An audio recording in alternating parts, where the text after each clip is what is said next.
സ്ഥലമുണ്ട്. കിടക്കുന്നൊരു എന്താ അവസ്ഥ? കിടക്കുന്നൊരു പുതിയ വെള്ളമാണ്. വെള്ളത്തിൻ്റെ അതിൽ ഒന്നും അവിടെ അനങ്ങാൻ പറ്റാത്ത ലെവലിലാണ്. എത്ര വീടുകൾ ബാധിക്കപ്പെട്ടിട്ടുണ്ടാവും? അവിടെ ഒരു 10-16 വീടിൻ്റെ നിലകളും ഉണ്ട്. അപ്പോൾ അതിലുള്ള ആളുകളെ മുഴുവൻ കൊണ്ട് മാറ്റിയിട്ടുണ്ട് ആളുകൾ ഫുള്ളായിട്ട് ആൾക്കാരുണ്ട്. അല്ലേ?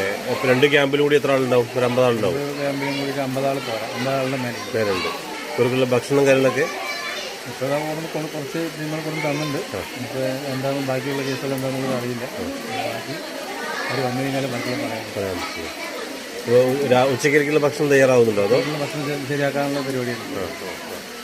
അടിയന്തര സഹായമായിട്ട് വല്ല മരുന്നോ മറ്റു സാധനങ്ങൾ ആവശ്യമുണ്ടെങ്കിലും ചോദിക്കാൻ പഠിക്കണ്ട. നമ്മളെ കൊണ്ടാവുന്ന സഹായങ്ങൾ അവിടെ ഉണ്ടാവും. വണ്ടിയാണെങ്കിലും ആളായിട്ടുണ്ടാവും. എത്തിക്കാവുന്ന സ്ഥലങ്ങളിലേക്ക് നമുക്ക് എത്തിക്കാം. വണ്ടി ഏതാണ്ടൊക്കെ ആയിട്ടുണ്ട്.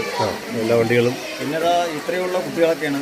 അവർക്ക് പ്രത്യേകിച്ചുള്ള ബെഡോ എന്തെങ്കിലുമൊക്കെ സൗകര്യങ്ങൾ ചെയ്താൽ കുടിവെള്ളം അങ്ങനെയുള്ളതൊക്കെ ചെയ്താൽ വലിയ ഉപകാരമായിരിക്കും. ആയിക്കോട്ടെ. എന്തായാലും വെള്ളവും അതുപോലെ തന്നെ